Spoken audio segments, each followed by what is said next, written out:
जति पनि साथीहरूले कोरियन भाषा पढिरहनु भएको छ सम्पूर्ण साथीहरूको लागि म र मेरो युट्युब च्यानलको तर्फबाट नमस्ते अन्यगास्यो। अहिले जति पनि साथीहरूले कोरियन भाषा पढिरहनु भएको छ र कोरिया आउने सपना देख्नु भएको छ र परीक्षा कहिले हुने हो भन्ने पनि धेरै साथीहरू अन्यलमा पढिरहनु भएको छ।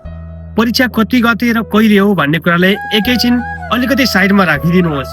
केही समय तपाईँको चाडपर्वले गर्दा होस्, चाहे केही समय अरू कुराले गर्दा होस्, चाहे त्यो आफ्नै घरको पारिवारिक अवस्थाले गर्दा होस्, तपाईँको पढाइ बिग्रिरहेको हुन सक्छ। 1 वर्ष मात्र होइन, 2 वर्ष मात्र होइन, कोही साथीहरूले 3 त कोही साथीहरू चाहिँ 4 वर्षसम्म कोरियन भाषा पढिरहेको हुनुहुन्छ होला। धेरै साथीहरूले अहिले पनि पर्खिरहनु भएको छ। धेरै साथीहरूले पहिला तनाव लिइरहनु भएको थियो कोरियन भाषाको फर्म कहिले खुल्छ भनेर। खुलिसकेपछि पनि धेरै साथीहरूलाई तनाव छ। त्यो भएर एकैछिन त्यो तनावलाई साइडतिर राखिदिउँ। अहिलेसम्म गरेको मेहनतलाई खेर जान दिनु हुँदैन।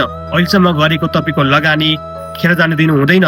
घर परिवारले गरेको विश्वास, अहिलेसम्मको यत्रो सङ्घर्ष, तपाईँले कोरियन भाषा भनेर तपाईँले धेरै कुरा गुमाउनु भएको छ। कोरियन भाषा पढ्दै गर्दा तपाईँले आफ्नो निद्रा गुमाउनु भएको छ, भोक गुमाउनु भएको छ, रहर गुमाउनु भएको छ।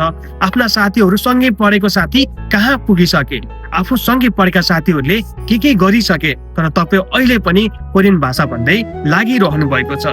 त्यो साथीहरूले 4 वर्ष 5 वर्ष चाहे 10 वर्ष मेहनत गरेको किन नहोस्, उसले गरेको सङ्घर्ष जति यदि तपाईँले मेहनत गरेर सफल हुनुभयो भने, कोरियामा आउनुभयो भने नि त्यो साथीले जति त तपाईँले 2 वर्ष चाहे 3 वर्षमा पुग्न सक्नुहुन्छ।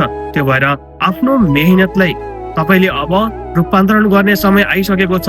तपाईँ ढोकामा पुग्न लागिसक्नु भएको छ। यदि धेरै साथी छ, प्रतिस्पर्धा छ भनेर अझै पनि नआत्तिनुहोस्। म बेला बारम्बार यही कुरा नै भनिरहेको हुन्छु। हार्नु हुँदैन। आफ्नो आत्मविश्वास, आत्मबल घटाउनु हुँदैन। तपाईँ आफ्नै मनबाटै हार्नु भयो भने कसैले तपाईँलाई उठाउनेवाला छैन। तपाईँ पछारिने हो, तपाईँ आफै उठ्ने हो। अहिले के कुराको अल्छी लाग्यो, तपाईँले पढ्न मन लागेन, बाहनाबाजी भयो, चाडपर्व आयो, धेरै कुराहरूले तपाईँलाई सताउन सक्छ।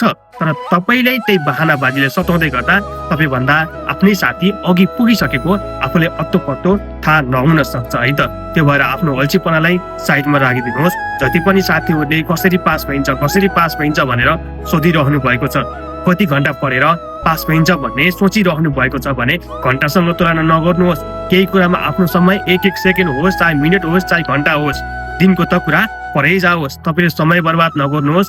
आफ्नै तरिकाले पढ्नुहोस्। नयाँ तरिका नसोच्नुहोस्।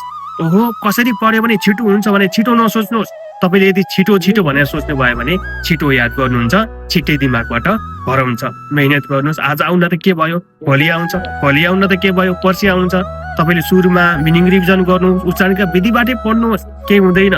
र पढ्नुहोस्, मिनिङ पढ्नुहोस्, ग्रामर पढ्नुहोस्, अनि मोडल सेट प्र्याक्टिस गर्नुहोस्, बुक रिभिजन गर्नुहोस्। 1 दिनमा, 2 दिनमा, 3 दिनमा, 4 दिनमा, चाहे एकै हप्तामा किन नहोस्, 1 महिनामा 3-4 पटक बुक रिभिजन गर्नुहोस्। आफूसँगै पढेका साथीहरूसँग ग्रुप स्टडी गर्नुहोस्। जति सक्नुहुन्छ तपाईँले प्र्याक्टिस गर्नुहोस्। लिसनिङको प्र्याक्टिस गर्नुहोस्। जुनसुकै सरहरूको मोडल सेट होस् त्यो पनि प्र्याक्टिस गर्नुहोस्। जुनसुकै सरहरूको तपाईँसँग जति पनि छ मिनिङहरू सब तपाईँले रिभिजन गर्नुहोस्। नपढेको खोज्दै पढ्न पर्छ भन्ने छैन।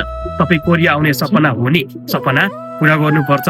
तपाईँसँग जे छ त्यही नै पढ्नुहोस्। तर जति सक्नुहुन्छ रिभिजन गर्नुहोस्। आफूसँग भएकै कुरा रिभिजन गर्नुहोस्।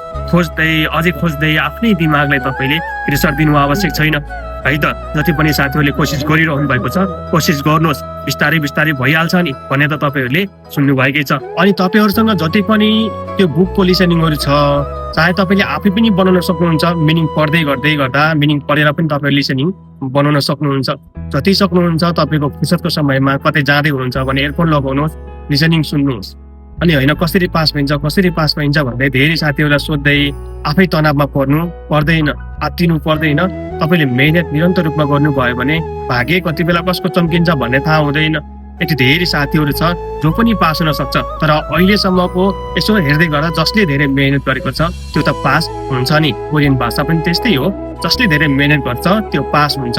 र पास भइसकेपछि आश गर्दै कोरियामा मान्छे पुग्छ है त। त्यो भएर तपाईँले कसरी पास भइन्छ भन्ने भन्दा पनि तपाईँले समय 1 सेकेन्ड होस्, चाहे त्यो दिन होस्, जेसुकै हो, तपाईँले समय बर्बाद नगर्नुहोस्। सपना नजिकै छ, सपना पुरा गर्नुपर्छ भन्दै म यस भिडियोदेखि बिदा हुन चाहन्छु र बिदा हुनुभन्दा पहिला फेरि पनि भन्न चाहन्छु तपाईसँग जे छ जति छ त्यही नै रिभिजन गर्नुहोस्, बहाना नबनाउनुहोस्। यदि तपाईले बहाना बनाउनु भएन भने समयको महत्त्व बुझ्नु भयो भने तपाईँ अवश्य पनि पास हुनुहुन्छ। नयाँ तरिका नसोच्नुहोस्, नखोज्नुहोस्, तपाईले मात्र मेहनत गर्नुहोस् भन्दै म यो भिडियोदेखि बिदा हुन चाहन्छु। अहिलेसम्म तपाईले मेरो युट्युब च्यानल सब्स्क्राइब गर्नुभएको छैन भने सब्स्क्राइब गर्न चाहिँ नबिर्सनु है त।